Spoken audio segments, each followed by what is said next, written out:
Hello YouTube world, and thank you for tuning in again to my channel. For those newbies who are here for the first time, welcome. My name is Leslie Ann. I'm a certified personal trainer and health coach, and in today's video we are talking all about the hips. We all know that sitting is the devil, but without boring you too much with anatomy, let me just give you a brief picture and reason why. So, literally, one of our hip muscles actually inserts into the vertebrae, one of the fifth vertebrae in the lower back. So, everything is connected, basically. And unless you have an underlying medical condition or something serious has happened to you, stretching out those hip flexors and working on increasing your hip mobility is actually going to do wonders for alleviating lower back pain.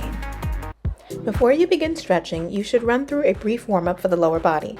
It doesn't have to be intense, but muscles need to be warm to be pliable, so I strongly suggest getting that blood flowing beforehand, even though these are dynamic movements. Squats, high knees, jumping jacks, and lunges, not shown, are great choices. You can utilize a moderate rep range and choose as many warm-up exercises as needed. For reps, anywhere from 10 to 15 repetitions for each exercise. Of course, this also depends on the individual and how stiff you are that day. You may need more or less. Basically, go until you feel warmed up.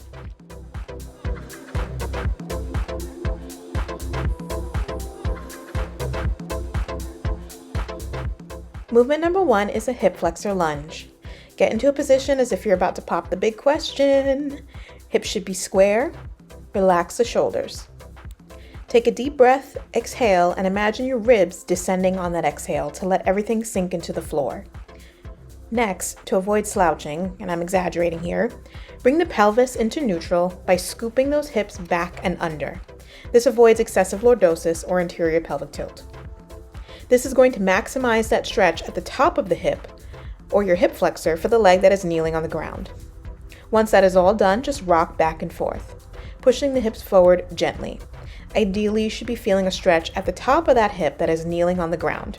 Pretend you're Michael Jackson pelvic thrusting, but with a little less enthusiasm. Whenever stretching, please ease into them. Everything should feel like a loosening of tension or elongation of the muscles. It may be slightly uncomfortable, but if you feel sharp pain or it is painful in any other way, that is a red flag and not the goal. And remember to breathe. Movement number 2 I like to call the I'm a little teapot. Same position and form principles as movement number 1, but this time we're adding a lateral flexion at the torso by leaning over. Raise the arm that is opposite to the bent leg. So I'm kneeling with the right leg bent here, putting my left arm up and letting the other arm hang at my side. Now lean slightly towards the same side as the bent leg. Imagine that your fingers are reaching for something on the floor with the arm that's hanging. The goal is to feel a stretch at the top of the left hip as you lean over. In any unilateral position, we're of course going to switch sides. Now, with the left leg bent, I'm extending the right arm, and I'm going to lean towards the side of the bent leg, which is the left, reaching down towards the floor slightly, and the goal is to feel a stretch in the top of the right hip from the leg that is kneeling on the floor. Movement number 3 is the frog. Okay, so here's the real position. It's common for people to collapse into their low back or stick their booty in the air. No. We want to tuck the hips for a neutral pelvis, engage the core by drawing the belly button in, and flatten the back. Legs will be open to the point that is personally comfortable for you. Then we simply shift our weight back and forth. This may feel awkward to do in public, and I completely understand. Perform it at home or just find a corner in the gym where you can hide. Movement number 4, we are in a quadruped position. Keeping the back flat and core fiercely engaged, really pull that belly button down to the spine, you guys. We are going to lift the leg up into a fire hydrant and circle it around. I like to keep my foot flexed in this position. And bonus, you get some fierce core work. For some of you, this may be too intense and feel more like a workout, so I have a modified version on the next clip.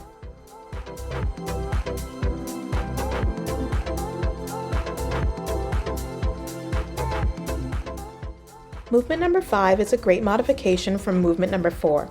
From a standing position, lift the leg and circle it around. We will want to make sure our core is engaged here as always. For this one, it's okay to round the back slightly. It will help in making sure your hips are tucked under to avoid excessive anterior pelvic tilt. Also, a slight bend in the knee from the straight leg helps make this a little easier. Movement number 6, in a deep squat, we sit upright, not hunched over like a gargoyle, and then shift side to side.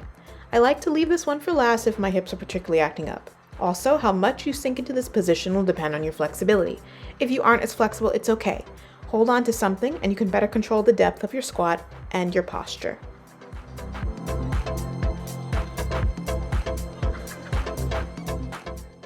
Movement number 7 are leg swings. Keep in mind the engaged core neutral pelvis for this popular hip opener, one that I strongly suggest you are warm before attempting.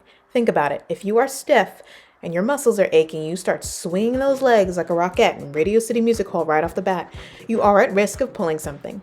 I've never had it happen to me, but it's happened to a client of mine and the aftermath is not pretty. So once you're set to start swinging, do it with control and only kick your leg as high as it will allow. Please don't force. Let the momentum bring your leg up naturally. Avoid pulling and jerking and flailing. You want to twist your body and follow the leg with your torso. This also helps to create a more natural movement. Movement number 8 is a deep lunge. In a split stance, one leg behind, one leg in front, rock back and forth, pushing the hips down towards the floor with hands on the ground. Go nice and easy on this one, keeping the hips scooped under as much as possible so we avoid collapsing into the lower back.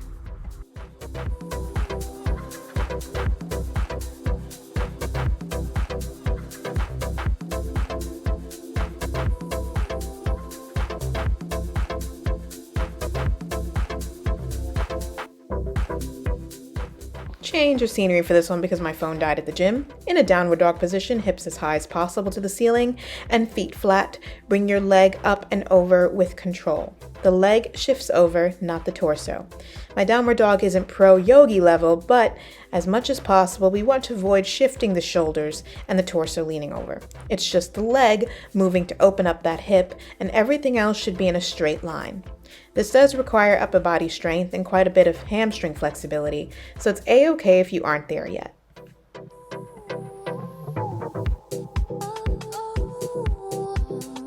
And last but not least, if you complete a workout or a stretch from my YouTube, please tag me on Instagram so I can see it and I can feature you on my Instagram page. That way we can all build a community together.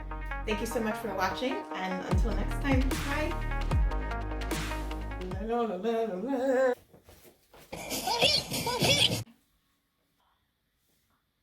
Get around.